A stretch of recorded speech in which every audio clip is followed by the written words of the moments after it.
भाई इनको फिर जिन जिन को आप नजदीक लाना चाहते हो उनको एक एक ध्वज और डंडा और गणवेश भेजो, पहले ही तो भेजो तब तो शाखा लगाए। खैर, ये भारत की जो तीसरी धारा की राजनीति है,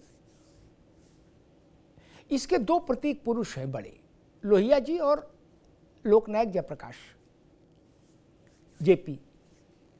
जयप्रकाश बाबू ने एक बार कहा, ये अशोक जी आपको सुनना चाहिए, कांग्रेस को नहीं, क्योंकि कांग्रेस को तो वो हरा ही दिए थे जेपी, तो कांग्रेस का तो उनसे ऊपर से फूल माला चढ़ा देंगे, अंदर से तो ऐसा ही है, क्योंकि गांधी परिवार जानता है कि जयप्रकाश जी ने हमारी लुटिया डुबोई थी इंदिरा गांधी की। लेकिन आप लोगों का तो उनके साथ संपर्क रहा, आपके पुरखों का। जयप्रकाश बाबू ने कहा कि अगर संघ फासिस्ट है तो जेपी भी फासिस्ट है,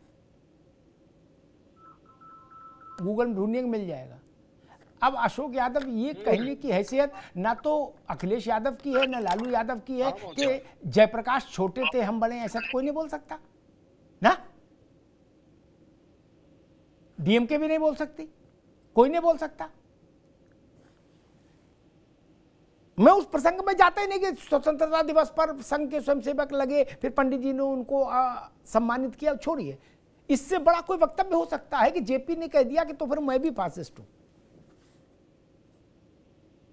ये बात कांग्रेस को समझ में ना आए, समझ आती है, आपको तो आनी चाहिए। दूसरी बात पिछड़ों की आई। नावेद भाई ने कहा कि पिछड़ों को सजावटी पद नहीं चाहिए। जनसंघ से लेके भाजपा तक, जनसंघ से लेके भाजपा तक उत्तर प्रदेश में जिस दिन भारतीय जनता पार्टी के पास शक्ति आई सरकार बनाने की, उसने पिछड़े के बेटे को मुख्यमंत्री नामित किया, उसका नाम था कल्याण सिंह। किया कि नहीं किया? लालजी टंडन को बनाया था? नहीं। राजनाथ को बनाया था? नहीं। पहला मुख्यमंत्री कौन बना इस परिवार से उत्तर प्रदेश में? कल्याण सिंह। उनसे बड़ा कोई पिछड़ा नेता है क्या? और ये जो पीडीए है आज का और इंडिया अलायंस, जिसमें लालू जी कांग्रेस के मित्र मार्गदर्शक गुरु की भूमिका में है इस वक्त लालू जी, वो राहुल जी को मटन भी बनाना सिखाते हैं और राजनीति भी सिखा रहे हैं, दोनों काम एक साथ कर रहे हैं लालू जी। उन्होंने मुलायम सिंह यादव के रास्ते में रोड़ा अटकाया था कि नहीं अटकाया था? एक पिछड़े ने दूसरे पिछड़े को प्रधानमंत्री बनने से रोका कि नहीं रोका? ये बात तो इतिहास में है भाई, आप लोग गूगल से पढ़ लो। मुझे तो मुलायम सिंह जी ने बताई और हरकिशन सिंह सुरजीत ने बताई, मैंने छापा। अब किस मुंह से कहेंगे पिछड़े की बात? पिछड़ा तो प्रधानमंत्री तभी बन रहा था अशोक जी, एक यादव ने दूसरे यादव को प्रधानमंत्री बनने से रोक दिया। आज रिश्ता हो गया, ठीक बात है, तब तो हमें पता कैसा हुआ था दृश्य। और मध्य प्रदेश में भारतीय जनता पार्टी ने 15 वर्षों से अधिक, शायद 20 वर्ष 15 वर्ष जो भी हुए, 3 बार से ज्यादा समय तक पिछड़े वर्ग का मुख्यमंत्री रखा कि नहीं रखा? एक ही शिवराज सिंह। नावेद बाबू, ये सब चीजें भी पिछड़ों को समझ आती हैं, ऐसा नहीं है। भारतीय जनता पार्टी के पास राष्ट्रपति मनोनीत करवाने के 2 अवसर आए तय करने के अपने दम पर। मैं कलाम साहब की बात नहीं जोड़ता, हालांकि वो भी अद्भुत प्रसंग है कि भाजपा को ने मुस्लिम उम्मीदवार बनवा दिया, राष्ट्रपति बनवा दिया, और सब लोग कहते हैं कि भाई भाजपा होगी तो मुस्लिमों को तो सिपाही की भर्ती में भी नहीं आएंगे, वहां राष्ट्रपति बना। खैर, 2 अवसर आए जब अपने दम पर राष्ट्रपति वो बनवा सकते थे। एक दलित के बेटे को अवसर दिया, एक आदिवासी की बेटी को अवसर दिया। ये छोटी बात है नहीं ना? क्या कांग्रेस ऐसा कर सकती थी कि वो इंदिरा गांधी की जगह कामराज को दे देती कुर्सी? नहीं ना, वो दलित थे। जगजीवन राम को दे सकती थी कुर्सी, बड़े नेता थे, पंडित जी के साथ पहली मंत्रिमंडल में थे। नहीं, क्या कांग्रेस ने ऐसा किया कि इंदिरा गांधी से कहते कि भाई आप 2 बार हो ली, अब तीसरी बार रहने दो, अब जगजीवन राम या और किसी को दे दे? क्या? नहीं ना। पंडित जी तीसरी बार भी हुए तो पंडित जी हुए, कह सकते थे कि भाई एक ब्राह्मण कितनी बार रहेगा? नहीं, आप तो पीडीए की राजनीति करते हैं, जाति की, तो जाति की राजनीति में भी तो आंकड़े आएंगे। भाजपा ने कुल कितने वर्ष शासन किया अभी तक? मेरे ख्याल से अभी तक 15 हुआ, 16, 6 साल वाजपेयी जी के और 10 नरेंद्र मोदी के। क्या 16 साल में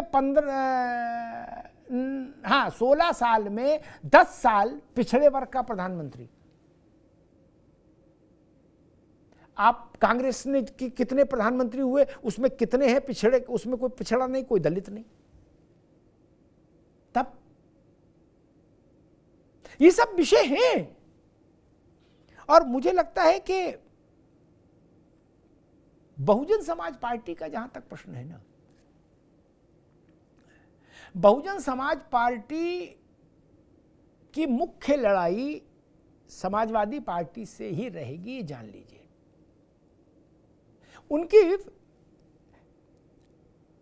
एक राजनीति शास्त्र के कुछ विद्यार्थी ऐसा कहते हैं, कुछ विद्वान ऐसा कहते हैं कि किसी भी राज्य में नावेद बाबू जो 2 नंबर की पार्टी बनने की जो लड़ाई जिन दलों के बीच में होती है ना, उनमें मित्रता कभी नहीं होती, और अगर मित्रता है भी तो फर्जी है, वो टूट जाएगी। क्या? एक गिरेगा तभी ना दूसरा नंबर 2 होगा। अब सपा नंबर 2 है तो मायावती जी की सपा के से ही लड़ाई रहेगी। पहले सपा से जीतेंगी तब ना भाजपा से लड़ेंगी। डायरेक्ट तो भाजपा से लड़ाई हो नहीं रही उनकी, अभी तो 0 पे है पार्टी। तो मेरा मानना यह है कि पहला टारगेट उनका यह है कि जो एक उनका वोटर साइकिल, आप ये अशोक जी अपनी साइकिल ले आए, मायावती जी का वोटर खड़ा था मेड़ पे, इनने घंटी बजाई, बोले आजा मेरी साइकिल पे बैठ जा, और लेके निकल लिए। अब मायावती जी उसको वापस लाने के लिए ये प्रयास कर रही हैं। आएगा नहीं आएगा ये बाद का विषय है, लेकिन वो सक्रिय हुई हैं। और उन्होंने आकाश आनंद को भी मुझे लगता है शायद इसीलिए सक्रिय किया होगा कि जो अपने लोग चले गए उनको वापस लाए। क्योंकि मुझे लगता है कि कोई भी बड़ा नेता राजनीतिक तौर पर इर्रिलेवेंट, अप्रासंगिक होकर जीना नहीं चाहता। नवेद बाबू, मायावती जी जानती कि आज की तारीख में विधानसभा में 1, विधान परिषद में 0, राज्यसभा में 0, लोकसभा में 0, सब जगह 0 है। आप फिर आपके उत्तर प्रदेश में जिस इलाके से आप कभी चुनाव लड़ी, उस इलाके से चंद्रशेखर जीत के लोकसभा पहुंच गए। ये मायावती के लिए कम झटका है क्या? शायद अब उनको भी समझ में आ गया कि अब नहीं संभले तो हो सकता है अगली बार संभलने की स्थिति भी ना रहे। काशीराम ने जहां से शुरुआत की थी बसपा की, मायावती जी बसपा को लगभग वहीं ले आई हैं। अब अगर एक पैर और पीछे हुआ तो फिर उपयोगिता और उपादेयता ही संकट में आ जाएगी बसपा की। और मुझे लगता है कि अभी जो 10 उपचुनाव हैं अशोक जी, उसमें बसपा की परीक्षा हो जाएगी। बसपा के कहे पर लोगों को कितना भरोसा है मायावती जी के कहे पर, ये 10 बाई इलेक्शंस में पता लग जाएगा। और उनके नतीजों में बसपा की क्या स्थिति आती है, वहां से हम 2027 का कुछ वो पढ़ पाएंगे कि समझ आएगा कि जनता किस ढंग से सोचेगी और किस ढंग से वोट करेगी। धन्यवाद।